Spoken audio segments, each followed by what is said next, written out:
Hello all welcome to SJ voice over. இன்றைக்கி நம்ம love next டோர்ன்ற ட்ராமாவோட எபிசோட் 7 பார்க்கலாம். வாங்க ட்ராமாக்குள்ளே போகலாம். இப்போ எடுத்ததுமே நம்ம ஹீரோ தான் காட்டுறாங்க, ஹீரோ ஹீரோயின். அவங்க என்ன பண்ணாங்கன்னா, ஹீரோ இந்த மாதிரி லாஸ்ட் எபிசோடில் சொல்லிட்டு போயிருப்பார்ல, நீ ஏன் என் மைண்ட் எப்படி டிஸ்டர்ப் பண்ணுற, இந்த மாதிரி கேட்டு போயிருப்பார்ல. உடனே ஹீரோயின் அவங்க பின்னாடியே ஓடி வந்துட்டு ஷூ எடுத்து ஹீரோ மேலே போட்டுட்டு இந்த மாதிரி நீ இதுக்கு முன்னாடி சொன்னதுக்கு என்ன அர்த்தம்னு சொல்லி எனக்கு சொல்லு அப்படின்னு கேட்குறப்போ ஹீரோவும் அப்படியே ஸ்டன்னாகி நிற்பார். அதுக்கப்புறம் அவங்க ஷூ எடுத்து ஹீரோயின் காலில் போட்டு விடுவார். போட்டு விட்டுட்டு இருக்கும்போது அந்த நேரம் பார்த்து யாரோ ஹீரோயினை கூப்பிட்றாங்க. யாருன்னு பார்த்தா நம்ம ஹீரோயினோட எக்ஸ் பாய் ஃப்ரெண்ட். ஓகே, அதான் அந்த மேரேஜ் நின்று போச்சுல, எக்ஸ் ஃபியான்ஸே, அந்த மாதிரி அவங்க தான் வந்திருக்காங்க. உடனே எல்லாருமே ஷாக் ஆகிடுறாங்க. அப்போ ஹீரோயின் கேட்குறாங்க, நீ எதுக்குடா இங்கே வந்தனும் போது, உன்னை பார்க்க தான் நான் வந்திருக்கேன், உனக்காக தான் வந்தேன் ஆக்சுவலி அப்படின்னு சொல்லும் போது அவ்வளோதான். ஹீரோக்கு செம்ம கடுப்பாக ஹீரோ வந்து ஹீரோயினை பிளாக் பண்ணி நின்றுட்டு சொல்லுவாங்க, அதெல்லாம் இருக்கட்டும், நீ நீ இங்கே என்ன பண்ணுறேன்னு கேட்குறப்போ, நீங்கள் தான் நம்ம ஹீரோயினோட சைல்ட்ஹுட் ஃப்ரெண்ட் இல்லை, சாய் தானே உங்கள் பேர், எனக்கு உங்களை பற்றி நிறைய தெரியும்னு சொல்லிட்டு ஷேக் ஹேண்ட் பண்ணுறாரு. அப்போ வந்து ஹீரோ வந்து எனக்கு ஒன்றும் இன்ட்ரெஸ்ட் இல்லை உங்ககிட்ட நல்ல விதமாக பேசுகிறதுல, ஆக்சுவலி இப்போ எதுக்கு நீங்கள் வந்தீங்க, இவ்வளோ நாள் இல்லாமல் இந்த நேரத்தில் நீங்கள் ஏன் வரணுன்ற மாதிரி பேசுவாங்க. உடனே அவருக்கும் புரியாது அந்த எக்ஸ் பாய் ஃப்ரெண்ட்க்கும், ஏன் என்னாச்சு இப்போ நான் என்ன அர்த்தம் அப்படின்னு அவர் கேட்குறப்போ, ஒன்றும் இல்லை உங்களுக்கு ஆன்சர் பண்ணணும்னு எனக்கு ஒன்றும் அவசியம் இல்லை அப்படின்னு சொல்லிட்டு ஹீரோனை கூப்பிட்டு வா போகலான்னு சொல்லிட்டு கூப்பிட்டு போவார் ஹீரோ. அந்த நேரம் பார்த்து அவங்க எக்ஸ் பாய் ஃப்ரெண்டும் நான் உன்ட்ட பேசணும் இல்லைன்னு சொல்லிட்டு ஹீரோயின் கையை பிடிச்சிருவாங்க. உடனே ஹீரோக்கெலாம் செம்ம கோவம் வரும். அப்போ பார்த்து என்ன ஆச்சுன்னா, நம்ம ஹீரோனோட அப்பா அம்மா இருக்காங்களா, அந்த வழியாக தான் நடந்து போயிருப்பாங்க போல. அவங்களும் வந்துட்டு ஹே எல்லாரும் என்ன பண்ணுறீங்க அப்படி சொல்லி ஷாக் ஆகி பார்ப்பாங்க. உடனே பார்த்துட்டு ஆக்சுவலி நம்ம ஹீரோனோட எக்ஸ் பாய் ஃப்ரெண்டு தான் அவங்க அம்மா அப்பாவுக்கு நல்லா தெரியும்ல. பார்த்துட்டு நீ என்ன இங்கே பண்ணுறதோ, இல்லை நான் ஹீரோனுக்காக தான் வந்தேன் அப்படின்னும் போது அவங்க அப்பா அவரை பார்த்தோன்னே கோவத்தில் கத்திட்டு உனக்கு கொலை பண்ணுற பறிப்பே, என் பொண்ணோட ஹார்ட் எப்படி நீ பிரேக் பண்ணுவேன்னு சொல்லிட்டு அடிக்கிறதுக்காக வருவார். அப்போ ஹீரோனோட அம்மா தான் தடுத்துட்டு வேணாம் போது, நம்ம பொண்ணை கஷ்டப்படுத்திருக்கேன், என்ன வேணான்றனும் போது, இல்லை அதுக்கு இல்லை வெளியே வச்சு வேணாம், நம்ம ஆல்ரெடி நிறைய அசிங்கமாயிடுச்சு நமக்கு, இதனால் வெளியே வச்சு பப்ளிக்கில் வேணாம், வீட்டுக்கு கூட்டு போய் எதனால பேசிக்கலாம் அப்படின்னு சொல்லிட்டு ஹீரோயின் அம்மா சொல்லுவாங்க. சரி வாங்க வீட்டுக்கு போகலான்னு சொல்லிட்டு நம்ம ஹீரோயினோட எக்ஸ் பாய் ஃப்ரெண்டை இன்வைட் பண்ணுவாங்களா. ஹீரோயின் ஒன்று கடுப்பாயிருவாங்க, எதுக்கு மணி அவனா வீட்டுக்கு கூப்பிட்ற அப்படின்னு, அது எங்களுக்குள்ள இருக்க விஷயம் அப்படின்னு சொல்லி ஹீரோயின் சொல்லுவாங்க. அப்போ அவங்க அம்மா சொல்லுவாங்க, அது வந்து நீங்கள் பாய் ஃப்ரெண்ட் கேர்ள் ஃப்ரெண்டாக இருந்தால் உங்களுக்குள்ள இருக்க விஷயம் தான், ஆனால் நீங்கள் கல்யாணம் வரைக்கும் கொண்டு போய் நிறுத்திருக்கீங்க, இதில் ஃபேமிலி இன்வால்வ் ஆயிருக்கும், அதனால் வீட்டில் கூட்டு போய் கண்டிப்பாக நான் பேசுவேன் அப்படின்னு சொல்லிட்டு வீட்டுக்கு வாங்கன்னு சொல்லிட்டு போயிடுவாங்க. ஹீரோக்கு ஒன்றுமே புரியாது, அப்படியே ஸ்டன்னாகி நிற்பாரு. அப்புறம் நம்ம ஹீரோயின் அம்மா வந்து ஹீரோயினோட எக்ஸ் பாய் ஃப்ரெண்டை வந்து வீட்டுக்கு கூப்பிட்டு போயிட்டு சாப்பாடுலாம் கொடுப்பாங்க. சாப்பாடு கொடுத்துட்டு நல்ல விதமாக உபசரிச்சுட்டு இருப்பாங்க. இன்னும் கொஞ்சம் வேணுமாப்பா, இன்னும் கொஞ்சம் வேணுமான்னு நல்லா சாப்பாடு போட்டு சாப்பிட வைப்பாங்க.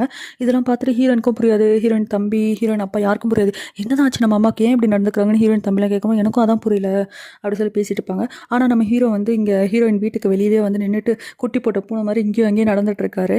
அப்போ பார்த்து நம்ம ஹீரோனோட ஃப்ரெண்ட் இருக்காங்களா, அந்த பேராமெடிக், அவங்களும் அந்த வெளியே வருவாங்களா. உடனே இவனை பார்த்துட்டு என்னடா அவள் வீட்டுக்கு வெளியே என்ன பண்ணுறவா, உள்ளே போகலான்னு, இல்லை நம்ம போகலாமான்னு தெரியல அப்படின்னு. ஏன் அப்படின்னும் போது அது அவங்க பர்சனல் மேட்டர், நம்ம ஹீரோயினோட எக்ஸ் பாய் ஃப்ரெண்ட் வந்திருக்கான், அவன் எதுக்கு இங்கே வந்தான், இப்போயே நான் போய் அவனை கொண்டுறேன் அப்படின்னு சொல்லிட்டு நம்ம ஃப்ரெண்ட் சொல்கிறாங்க. அதுக்கு வந்து ஹீரோவும் இல்லை நம்ம எதுவும் இதில் இன்வால்வ் ஆக முடியாதுல்ல, அவங்க அம்மா அப்பா பேசுறதுக்காக கூப்பிட்டு போயிருக்காங்க, அதான் நான் வெளியவே நிற்கிறேன் அப்படின்னு சொல்லிட்டு நம்ம ஹீரோ சொல்லுவார். இப்போ நம்ம ஹீரோனோட அம்மா வந்து அந்த எக்ஸ் பாய் ஃப்ரெண்ட்டை கேட்குறாங்க, சரிப்பா நல்லா சாப்பிட்டியா, வயிறு ரொம்பிடுச்சா, என் கடமையை நான் கரெக்டாக செஞ்சுட்டேன்னு நினைக்கிறேன், இப்போ நான் கேட்குறதுக்கு ஆன்சர் பண்ணுங்க அப்படின்னு சொல்லிட்டு ஹீரோயின் எக்ஸ் பாய் ஃப்ரெண்டையும் உட்கார வச்சு கொஷின் பண்ணுறாங்க. இந்த மாதிரி வந்து சரி என் பொண்ணு தான் உன்னை சீட் பண்ணாலா அப்படின்னு சொல்லிட்டு அவங்க அம்மா கேட்குறப்போ உடனே அந்த எக்ஸ் பாய் ஃப்ரெண்டு ஷாக் ஆகிட்டு இல்லையே அப்படின்னு. அப்போது நீ சீட் பண்ணியா என் பொண்ணுன்னு போது, இல்லை அப்படிலாம் எதுவும் இல்லை அப்படின்னு. சரி இப்போ என்ன தான் பிரச்சனை, இல்லை ஆக்சுவலி என் மேலே தான் நான் ஃபுல் ஃபால்ட்டு, நான் சீட் பண்ணல, ஆனால் இந்த எங்கேஜ்மெண்ட் பிரேக் ஆனது வந்து என்னால் தான் அப்படி சொல்லுவாங்க. அவ்வளோதான், ஹீரோயின் அப்பா வந்து அடிக்க வருவாங்க. அதுக்கப்புறம் ஹீரோயின் அம்மாவும் செம்மையாக அடிக்க வருவாங்க. அப்புறம் எல்லாரும் எப்படியோ தடுத்து எடுத்து நம்ம ஹீரோனோட எக்ஸ் பாய் ஃப்ரெண்டும் வெளியே போயிடுவாங்க. அதுக்கப்புறம் இங்கே காட்டுறாங்க, இங்கே வந்து நம்ம ஹீரோவும் நம்ம பேராமெடிக் ஃப்ரெண்ட் இருக்காங்களா, அவங்களும் பேசிகிட்டு இருக்காங்க சும்மா ட்ரிங்க் பண்ணிவிட்டு. அப்போ பேசும்போது வந்து அவங்க ஃப்ரெண்டு திட்டுறாங்க, டே நல்லா கேட்டுக்கோ, நீ என்ன இன்டென்ஷனில் இருக்கேன்னு ரொம்ப நல்லா தெரியும், நீ வந்து ஜஸ்ட் ஃப்ரெண்டாக மட்டும் ஹீரோயினை பார்க்கலன்னு எனக்கு தெரியும், நீ சின்ன வயசில் எழுதின லெட்டரும் நான் நல்லா படிச்சுட்டேன், ஆனால் இதுக்கு மேலேயும் நீ சொல்லாமல் இருந்தனா எனக்கு ஒன்றும் புரியல, நீ எவ்வளோ நாள் தான் சொல்லாமல் இப்படி முட்டாள் மாதிரி இருக்க போகிற அப்படி சொல்லிட்டு அட்வைஸ் பண்ணிட்டு போவாங்க. அவரும் யோசிச்சு பார்த்துட்டு இருப்பார் அதெல்லாம். இப்போ நம்ம ஹீரோயின் வந்து நம்ம எக்ஸ் பாய் ஃப்ரெண்டை வெளியே கேப் கூப்பிட்டு போயிட்டு பேசுகிறாங்க, என்னடா இங்கே அடி வாங்கி சாகிறதுக்காகவே வந்தியா அப்படின்னும் போது, இல்லை உன் கூட சேர்ந்து வாழணும்னு வந்தேன் அப்படின்னு. லூஸ் மாதிரி பேசுறது வந்து, இல்லை நான் உன்னை ரொம்ப மிஸ் பண்ணுறேன், எனக்கு உன் கூட சேர்ந்து சாப்பிடணும், கூடவே இருக்கணும், அந்த மாதிரி இருக்குது, அதனால தான் வந்தேன் அப்படின்னும் போது, இது ஒன்றும் லவ் கிடையாது, இது வந்து ஒரு ஹேபிட், நீ என் கூடவே இருந்து பழகிட்ட, அதனால தான் உனக்கு அப்படி தோணுது, இது ஒரு பேட் ஹேபிட், இதை மாற்றிக்க ட்ரை பண்ண, இதுக்கப்புறம் என்னை பார்க்க வராத, முடிஞ்சதாகவே இருக்கட்டும் அப்படி சொல்லிட்டு நம்ம ஹீரோயின் சொல்லிட்டு கிளம்பிடுவாங்க. அப்புறம் நம்ம ஹீரோயின் வந்து அவங்க ஃப்ரெண்டு வீட்டுக்கு தான் வருவாங்க, அந்த பேராமெடிக் இருக்காங்களா அவங்க வீட்டுக்கு தான் வருவாங்க. வந்துட்டு நான் இன்றைக்கி நைட் இங்கேயே தூங்கிக்கிறேன்டின்னு கேட்பாங்க. சரி ஓகே அப்படின்னு சொல்லிட்டு தூங்கும்போது நம்ம ஃப்ரெண்டு கேட்பாங்க, என்னடி உன் பாய் ஃப்ரெண்ட் வந்திருக்கானா, எக்ஸ் பாய் ஃப்ரெண்ட் அப்படின்னு. யாரும் உனக்கு சொன்னான்ட்டும், ஹீரோ தான் குட்டி போட்ட பூனை மாதிரி உன் வீட்டு வாசல் முன்னாடியே சுற்றிட்டு இருந்தானே, அவன் தான் சொன்னான் அப்படின்னு. அப்படியா அப்படின்னும் போது, சரி என்னாச்சு நிலைமை எப்படி போயிட்டுருக்கு அப்படின்னும் போது, இல்லை ஒன்றும் இல்லை ஆக்சுவலி எதனா பிரச்சனைனா என்கிட்ட சொல்லு, நான் உனக்காக அவனை கொல்றேன் அப்படின்னு சொல்லிட்டு நம்ம ஹீரோயின் ஃப்ரெண்டு சொல்லுவாங்க. ஒன்று என்னடி நீ ஒரு பேராமெடிக் எப்படி பேசுகிற, கொல்ற அளவுக்குலாம் ஒன்றும் பிரச்சனை இல்லை, ஸ்மூத்தாக தான் போயிட்டுருக்கு, நானே பார்த்துக்கிறேன். சரி ஓகே அப்போ நீங்கள் 2 பேருமே இதை டீல் பண்ணிக்கோங்க, நான் இன்டர்ஃபியர் ஆக வேணாம்னு நினைக்கிறேன் அப்படின்னு சொல்லிட்டு 2 பேர் தூங்க போயிடுவாங்க. அப்போ நம்ம ஹீரோயின் வந்து ஹீரோவே நினச்சிட்டு கால் பண்ணலாமான்னு அவங்க நம்பரை எடுத்து வச்சு பார்த்துட்டு இருப்பாங்க. இங்கே ஹீரோவுக்கும் தூக்கமே வராது. ஹீரோயின் நம்பரை ஃபோனில் எடுத்து வச்சுட்டு அவரும் கால் பண்ணலாமான்னு யோசிச்சுட்டே இருப்பார். அப்புறம் அடுத்த நாள் ஆகிடும். நம்ம ஹீரோயினோட அப்பா அம்மாவை தான் காட்டுறாங்க. நம்ம ஹீரோயினோட அப்பா போயிட்டு அவங்க அம்மாவை எழுப்புறாங்க. எழுப்புறப்போ, "என்ன உங்களுக்கு பிரேக்ஃபாஸ்ட் வேணுமா? எதுக்காக இன்றைக்கி போய் என்னை எழுப்புறீங்க? நம்ம எந்த மாதிரி ஒரு சூழ்நிலையில் இருக்கோம்? இன்றைக்கி கூட உங்களுக்கு காலைல சாப்பிடுமான்னு?" அவங்க கத்துவாங்க. உடனே, "சரி வாடி, நானே சாப்பாடு செஞ்சு வச்சிருக்கேன், கீழே வந்து சாப்பிட்டு போ, லேட் ஆகிடுச்சு" அப்படின்னு சொல்லிட்டு கூப்பிடுவாங்க. கூப்பிட்டுட்டு பேசிகிட்டு இருக்கும்போது நம்ம ஹீரோயின் அப்பா சொல்லுவாங்க, "இதுக்கு மேலே நம்ம பொண்ணை கஷ்டப்படுத்த வேணாம், அவனை போக சொல்லணும்" அப்படி சொல்லிட்டு இருக்காங்க. அப்போ வந்து அவங்க அம்மா சொல்கிறாங்க, "இல்லை இல்லை, ஏங்க அப்படி சொல்கிறீங்க? நம்ம சேர்த்து வைக்க ட்ரை பண்ணலாம்" போது அவ்வளோதான். ஹீரோயின் அப்பா கோவம் வந்துடும். "என்ன பேசுகிற நீ? நம்ம பொண்ணு கல்யாணத்தையே கேன்சல் பண்ணிட்டு வந்திருக்கா, எதனா பெரிய விஷயமா இல்லாமல் நம்ம பொண்ணு இதை பண்ண மாட்டா, அதனால அவளை நீ புரிஞ்சுக்கோ, திருப்பி இந்த விஷயத்தில் வற்புறுத்தாத அவளை" அப்படின்னும் போது நம்ம ஹீரோயின் அம்மா சொல்லுவாங்க, "அதெல்லாம் இல்லைங்க, கப்பிள்ஸ்குள்ள சண்டை வரது சகஜம் தானே, அவங்க புரிஞ்சுக்க கொஞ்சம் டைம் கொடுத்தா போதும், அவங்களே சேர்ந்துருவாங்க" அப்படி சொல்லுவாங்க. ஹீரோயின் அப்பாவுக்கு இதில் உடன்பாடு இருக்காது. அப்புறம் நம்ம ஹீரோயின் வந்து சரி அவங்க கிளாஸ்க்கு போகலான்னு கிளம்புவாங்களா. அந்த நேரம் பார்த்து அவங்க அம்மா வந்துட்டு, "என்ன ட்ரெஸ் போடுறேனோ எப்பவும் போடுற மாதிரிதாம்மான்னு." சுற்றி இருக்கவங்களாம் உன்னை பார்த்து கிண்டல் பண்ணுறாங்க, "அந்தளவுக்கு நீ எப்போ பார்த்தாலும் டிஷர்ட்டும் ஜீன்ஸுமே போட்டுட்டு இல்லையா, எதனா ஒரு நல்ல ட்ரெஸ் வியர் பண்ண" அப்படின்னு. "எதுக்குமா ட்ரெஸ் வியர் பண்ணோம், கொஞ்சம் வெளியே டீசெண்டாக தான் போயேன்டி, அன்எம்ப்ளாய்டுன்னு அப்படியே காட்டுற மாதிரி போகிற" அப்படின்னு. அவங்களே ஒரு ட்ரெஸ் எடுத்து கொடுப்பாங்க. "இது போடு." "நம்ம யாராவது குக்கிங் கிளாஸ்க்கு இந்த ட்ரெஸ் போட்டு போவாங்களாமான்னு?" ஹீரோயின் கத்துவாங்க. "இல்லை இல்லை, இதை போட்டு கொஞ்சம் மூஞ்சில் மேக்கப் போட்டு போ, அப்படியே உன் ஸ்கின்னெல்லாம் ரொம்ப பேலாக இருக்குது" அப்படி சொல்லிட்டு போவாங்க. உடனே ஹீரோயினும் நல்லா அழகாக க்யூட்டாக இருக்கும் அந்த ட்ரெஸ். அவங்களுக்கு ட்ரெஸ் போட்டுட்டு ப்ளஷ்லாம் போட்டுக்க சொல்லுவாங்களா. ஸோ ப்ளஷ் எல்லாம் போட்டுட்டு க்யூட்டாக வெளியே கிளம்புவாங்க. வெளியே போனால் நம்ம ஹீரோயினோட எக்ஸ் பாய் ஃப்ரெண்ட் நிற்கிறான். அவங்க அம்மா ஜன்னல் வழியா எட்டி பார்த்துட்டு இருக்காங்க. அப்போ ஹீரோயினுக்கு புரிஞ்சிச்சு, ஓ இவனுக்காக தான் நம்ம அம்மா வந்து நல்ல ட்ரெஸ் பண்ணிட்டு போக சொன்னாங்க போலன்னு. உடனே அவன்கிட்ட போயிட்டு, "எதுக்காக இங்கே வந்த? நேற்று நைட் தான் சொன்னேன் இல்லை இங்கே என்னை பார்க்க வராதுன்னு" அப்படின்னும் போது, "இல்லை நான் உனக்காக தான் கொரியா வரைக்கும் வந்த யூஎஸ்ல இருந்து, அதுக்கப்புறம் உன்னை எப்படி பார்க்காம இருக்க முடியும்னு" சொல்லிட்டு அந்த எக்ஸ் பாய் ஃப்ரெண்ட் சொல்லுவான். அப்போ பக்கத்து வீடு தான் நம்ம ஹீரோ. அவர் பாட்டுக்கு சைக்கிள் எடுத்துட்டு வெளியே கிளம்பும் போது வந்து, "சரி என்னடி கிளாஸ் தானே போகிறேன், நான் வேணா உன்னை ட்ராப் பண்ணுறேன்னு" ஹீரோன்ட்டு கேட்பாரு. உடனே ஹீரோனும் நம்ம ஹீரோ கூட சைக்கிள் ஏறி கிளம்பி ஓடிடுவாங்க.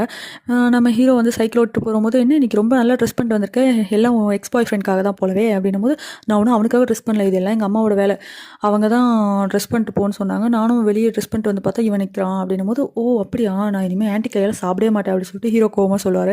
"உடனே புரியலடா, கேட்கல எனக்கு" அப்படின்னும் போது, "இல்லை இல்லை, சும்மா ரொம்ப அசிங்கமாக இருக்க இந்த மேக்கப்லாம் போட்டுட்டு, மூஞ்சில் என்ன செவப்பாக இருக்குது" அப்படின்னு சொல்லிட்டு ஹீரோ கிண்டல் பண்ணுவார். "உடனே நிறுத்துடா, அதெல்லாம் ப்ளஷ், உனக்கு எங்கே புரிய போகுது மேக்கப் சென்ஸ்லாம்" அப்படின்னு பேசிட்டு வருவாங்க.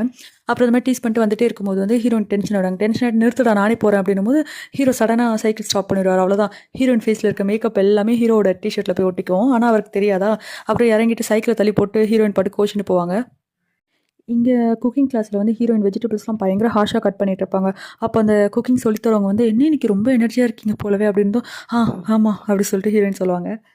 இப்போ இங்கே நம்ம ஹீரோட ஆஃபீஸ் தான் காட்டுறாங்க. ஹீரோ வந்து ஹீரோட டிஷர்ட்டில் வந்து நம்ம ஹீரோயின் மேக்கப் போட்டிருப்பா, அது தெரியாதுல. அதனால் அவர் பாட்டுக்கு ஆஃபீஸ் போவார். அங்கே பார்த்தா அந்த கோவர்க்கரும் அந்த பொண்ணு இருக்குல்ல, அவங்க கூட ஒர்க் பண்ணுது, க்ரஷ் இருக்குமே ஹீரோ மேலே.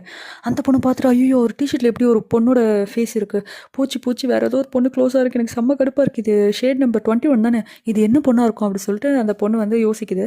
உடனே வந்து கோவர்க்கரும், "ஆமாம், இவ்வளோ க்ளோஸில் இது வரைக்கும் இவன் எந்த பொண்ணையும் பக்கத்தில் விட்டதே இல்லை, அப்போது கண்டிப்பாக லவ்வாக தான் இருக்கும்" அப்படின்ற மாதிரி பேசிக்கிறாங்க. ஒருவேளை அவன் எக்ஸ் கேர்ள் ஃப்ரெண்டாக இருக்குமோ அப்படின்னு பேசிட்டு இருக்கும்போது அவங்க எக்ஸ் கேர்ள் ஃப்ரெண்ட் வந்துருவாங்க. வந்துட்டு, "என்ன எல்லாரும் என்ன பற்றி பேசியிருக்கீங்கன்னு போது", ஒன்றும் இல்லை, அது வந்து டிஷர்ட்டில் ஃபேஸு ஃபவுண்டேஷன், சரி ஒன்றும் இல்லைன்னு சொல்லிட்டு ஆளுக்கு ஒரு பக்கமாக ஓடிடுறாங்க.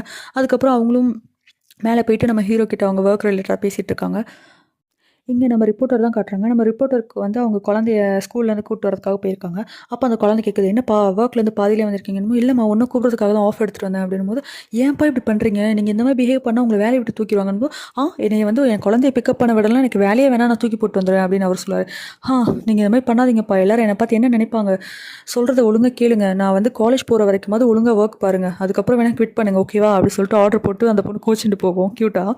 அதுக்கப்புறம் இங்கே வந்து நம்ம பேராமெடிக் தான் காட்டுறாங்க. அப்போ ரோட்டில் அவங்க நடந்து போயிட்டுருக்கும்போது, அங்கே வந்து ஒரு கார் வந்து ஆக்சிடென்ட் ஆகிடும். அப்போ இவங்க ஒரு பேராமெடிக்ன்றனால அவங்களுக்கு எப்படி ஹெல்ப் பண்ணணும்னு தெரியல. உடனே வேகமாக ஓடி போயிட்டு அந்த காரோட விண்டோ உடைச்சி உள்ளே பார்த்தா அவர் வந்து மயக்கம் போட்டு கிடப்பார். அவருக்கு வந்து ஒரு ஹார்ட் அட்டாக் போல், ஸோ மயங்கி கிடக்கிறாரு. அதனால் அவரை வெளியே தூக்கி தனியாகவே இதெல்லாம் பண்ணுவாங்க. வெளியே தூக்கி அவங்களுக்கு ஹார்ட் பீட் வரதுக்காக திருப்பி அந்த செஸ்ட்டில் பம்ப் பண்ணுவாங்க. அது மாதிரி பம்ப் பண்ணி எப்படியோ ஒரு ஹார்ட் பீட் வந்துடும். இதெல்லாம் வந்து நம்ம ரிப்போர்ட்டரும் அவங்க குழந்தையும் பார்த்துட்டு இருப்பாங்க. ஆக்சுவலி ரிப்போர்ட்டர் குழந்தைக்கு வந்து இவங்களை அவ்வளோ பிடிக்காதுல்ல, அவங்க அப்பாவை திட்டுறாங்கன்னு. பட் இதெல்லாம் பார்த்தோன்னே அவங்க ரிப்போர்ட்டர் குழந்தையே லைட்டாக ஸ்மைல் பண்ணுவாங்க, இவங்க ரொம்ப நல்லவங்க தான் போலன்ட்டு. அந்த விண்டோ உடைச்சதில் நம்ம ரிப்போர்ட்டர் ஃபேஸ் எல்லாம் வந்து லைட்டாக கீறல் பட்டிருக்கும், பிளட் வரும். இதெல்லாம் பார்த்துட்டு வந்து எல்லோரும் கிளாப் பண்ணுவாங்க ரிப்போர்ட்டருக்கு இருக்குல்ல, பேராமெடிக்கு. இங்கே நம்ம ஹீரோயின் காட்டுறாங்க. அவங்க கிளாஸ் முடிஞ்சு வெளியே வரும்போது பார்த்தா அவங்க எக்ஸ் பாய் ஃப்ரெண்ட் அங்கேயும் நிற்கிறான். ஏன்டா நீங்கள் வந்து அப்படி கேட்குறப்போ, இல்லை உன்னை பார்க்க தான் வந்து நான் சொல்லிட்டேன்ல இதுக்கு மேலே பார்க்க வேணான்ட்டு, நீ எனக்கு நிறைய நல்லது பண்ணியிருக்கானா அதுக்காக இதுக்கு மேலே கண்டினியூ பண்ண முடியும்னு தோணல, இதை விட்டுறலாம் அப்படின்னு ஹீரோயின் சொல்லும்போது, சரி ஓகே அட்லீஸ்ட் என் கூட ரெஸ்டாரண்ட் சாப்பிடவா, நம்ம பிரேக்கப் பண்ணியாச்சு ஓகே தான், லாஸ்ட்டாக ஒரு டைம் என் கூட சாப்பிடவா, இதுக்கப்புறம் இது வேணாம் முடிச்சுக்கலாம் அப்படின்னு சொல்லும்போது, சரி ஓகே இதான் லாஸ்ட்டாக இருக்குன்னு சொல்லிட்டு நம்ம ஹீரோயினும் ஓகே சொல்கிறாங்க. அங்கே வந்து இப்போ நம்ம பேராமெடிக் காட்டுறாங்க. பேராமெடிக்கும் ரிப்போர்ட்டர் இருக்காங்களா. அப்போது அந்த குட்டி பொண்ணு க்யூட்டாக நம்ம பேராமெடிக்கை கூப்பிட்டீங்க வாங்க கொஞ்சம் உட்காருங்க அப்படி சொல்லிட்டு அவங்களுக்கு ஃபேஸில் லைட்டாக ஒரு மார்க் ஆகிருக்கும்ல, அதில் வந்து ஆயின்மெண்ட்லாம் போட்டு க்யூட்டாக சரி பண்ணி விடுறாங்க. அப்போது அவங்களுக்கு ரொம்ப ஹாப்பியாக இருக்கும். ஐயோ ரொம்ப வார்மாக இருக்கும் ஹேண்ட்ஸ் அப்படி சொல்லிட்டு அப்புறம் 2 பேர் நல்ல ஃப்ரெண்ட் ஆகிடுவாங்க. அப்போ நம்ம ரிப்போர்ட்டரும் கேட்பாரு, உங்களை வேணால் நானுமே ட்ராப் பண்ணுறேன் அப்படின்னு சொல்லும்போது, சரி அந்த குட்டி பொண்ணு கேட்கும்போது எனக்கும் ஓகே தான் அப்பான்னு சொல்லுவாங்க. அப்புறம் 3 பேர் சேர்ந்து காரில் போயிட்டுருப்பாங்க. அந்த குழந்தை பின்னாடி தூங்கிடும். ஸோ நம்ம ரிப்போர்ட்டர் ட்ரைவ் பண்ணிகிட்ருப்பாங்க. அப்புறம் பேராமெடிக் கூட உட்காந்துருப்பாங்க. ஸோ ஜென்ரலாக எல்லாம் பேசிகிட்டு இருப்பாங்க. அப்போ நம்ம ரிப்போர்ட்டர் சொல்லுவார், இந்த மாதிரி வந்து குழந்தைக்கு ஃபீவராக இருக்குது, அதனால் வந்து நான் ஏசி போடலை, ரொம்ப வேர்க்குதில்ல அப்படின்னு. இல்லை பரவாயில்ல ஏசிலாம் போட வேணாம், குழந்தைக்கு ஃபீவரில் வேணாம் அப்படி சொல்லிட்டு நம்ம பேராமெடிக் சொல்லுவாங்க. அப்போ ரிப்போர்ட்டரும் வந்து சரி ஓகே தப்பாக எடுத்துக்காதீங்க, ரொம்ப வேர்க்குது, நான் என் கோட் மட்டும் ரிமூவ் பண்ணிக்கிறேன், நான் ஒன்றும் குழப்பம் இல்லைன்னு போது அவங்களும் கோட் ரிமூவ் பண்ணியிருப்பாங்க, உள்ள டிஷர்ட் போட்டிருப்பாங்க. அப்படியே ட்ரைவ் பண்ணி போயிட்டு இருக்கும்போது வந்து நம்ம பேராமெடிக் சொல்கிறாங்க, அன்றைக்கி ஒரு நாள் ஒருத்தரை பார்த்தேன், அவர் வந்து சோஷியல் ஒர்க்கர் போல் இருக்குது, இந்த மாதிரி வந்து இந்த டிஷர்ட் போட்டிருந்தாங்க, இந்த டிஷர்ட்டில் இந்த பேர்லாம் இருந்துச்சு, அவரை ஃபேஸ் என்னால் பார்க்க முடியல, பட் எனக்கு அவர் மேலே தான் க்ரஷ், அவர் மட்டும் நேரில் பார்த்தோன்னா லவ் யூன்னு சொல்லி நானே ஓடி போய் சொல்லிடுவேன் அப்படின்னு சொல்லி பேசிகிட்டு இருப்பாங்களா. அந்த நேரம் பார்த்து இவருக்கு ஒன்றும் புரியாது, சடனாக பிரேக் போடுவார். பிரேக் போட்டால் இவர் டிஷர்ட் பின்னாடி தான் வந்து இந்த மாதிரி அவங்க சொன்ன நேமெல்லாம் இருக்குமா. அப்போ இவங்களுக்கு புரிஞ்சிடும் இந்த டிஷர்ட் வேறு யாரெல்லாம் போட்டிருக்காங்கன்னு. இல்லை அந்த சோஷியல் ஒர்க்கிங் டீமில் நான் மட்டும் தான் கொஞ்சம் எங்கே இருப்பேன், வேறு எல்லோரும் வயசானவங்க தான், ஸோ நான் தான் இந்த டிஷர்ட் போட்டிருக்கேன். அப்போ இது நீங்களாக இருக்க முடியாது அப்படின்னு சொல்லிட்டு அவங்க ஃப்ரெண்டு பேராமெடிக் சொல்லுவாங்க. அப்புறம் அப்போ நீங்கள் தான் போலன்னு ரொம்ப எம்பாரசிங்காக இருக்கும் அவங்களுக்கு ஒன்றுமே புரியாது, என்னடா இது இப்படி சொல்லி மாட்டிக்கிட்டோமேன்ற மாதிரி. அப்புறம் ஒரு வழியாக அவங்க வீடு வந்துடும். விட்டா போதும்ன்ற மாதிரி நம்ம ஹீரோயின் ஒரு ஃப்ரெண்டும் கதவை திறந்து ஓடுவாங்க. ஓடி போகும்போது வந்து நம்ம ரிப்போர்ட்டர் எங்கே ஒரு நிமிஷம் நில்லுங்க அப்படி சொல்லிட்டு ஓடி வருவாங்க. என்ன அப்படின்னும் போது ரொம்ப எம்பாரசிங்காக இருக்கும். 2 பேரும் ஃபேஸ் பார்த்து பேசிக்க மாட்டாங்க. இதெல்லாம் உங்களுக்காக தான் வாங்கினேன்னு சொல்லிட்டு பேக்லேருந்து ஒன்று எடுப்பாங்க. எடுக்க போகும்போது எல்லாம் கொட்டிடும். அதுக்கப்புறம் இது வேறையான்ற மாதிரி நம்ம ஹீரோயின் ஃப்ரெண்டும் போய் ஹெல்ப் பண்ணுவாங்க. எல்லாத்தையும் எடுத்து வச்சுட்டு இருக்கும்போது வந்து இதெல்லாம் என்ன வாங்கியிருக்கீங்க, இந்த மாதிரி நிறைய ஆயின்மெண்ட் இருக்கும். அப்போ வந்து நம்ம ரிப்போர்ட்டர் சொல்லுவார், இதெல்லாம் உங்களுக்காக தான் வாங்கினேன், நீங்கள் உங்களை சரியாக பார்த்துக்கிறதே இல்லை, ஒரு ஆயின்மெண்ட்டும் ஒவ்வொரு டைப் ஆஃப் காயத்துக்கு, லைக் இப்போ வந்து பிளட் வந்தால் இந்த ஆயின்மெண்ட் யூஸ் பண்ணுவீங்க, அதுக்கப்புறம் புண்ணு ஆறுனதுக்கப்புறம் அந்த ஸ்கார் போகிறதுக்கு இந்த ஆயின்மெண்ட் யூஸ் பண்ணணும்னு 10-15 ஆயின்மெண்ட் வாங்கியிருப்பாரு. எல்லாம் உங்களுக்கு தான் வாங்கணும்னு சொல்லிட்டு பேக் ஃபுல்லாக ஆயின்மெண்ட் இருக்கும். அதெல்லாம் எடுத்து அவங்க கையில் கொடுத்துருவாங்க. ஒன்று இவங்களுக்கும் என்ன பண்ண சரியாது, ஓகே தேங்க்யூன்னு சொல்லிட்டு வேகமாக போயிடுவாங்க. ஆக்சுவலி தேங்க்யூ சொல்லுவாங்க. ரிப்போர்ட்டர் வேகமாக போயிடுவாங்க. இவங்களுக்கு ஒன்றும் புரியாது, அப்படியே ஸ்டன் ஆகிருப்பாங்க. நானும் போகிறேன்னு சொல்லிட்டு அப்படியே போவாங்க. அப்புறம் வீட்டுக்குள்ளே போனால் நம்ம ஹீரோயின் ஃப்ரெண்டுக்கு ஹார்ட் பீட் பயங்கரமாக அடிக்கும். என்னடா இது ட்ரம்ஸாக, இது இப்படி சத்தம் கேட்குது, நம்ம காதுக்கேன்ற மாதிரி ஷாக் ஆகிட்டு, ஐயோ இந்த மாதிரி ஃபீலிங்ஸ் எனக்கு வரக்கூடாது அப்படின்னு அவங்களே சொல்லிப்பாங்க.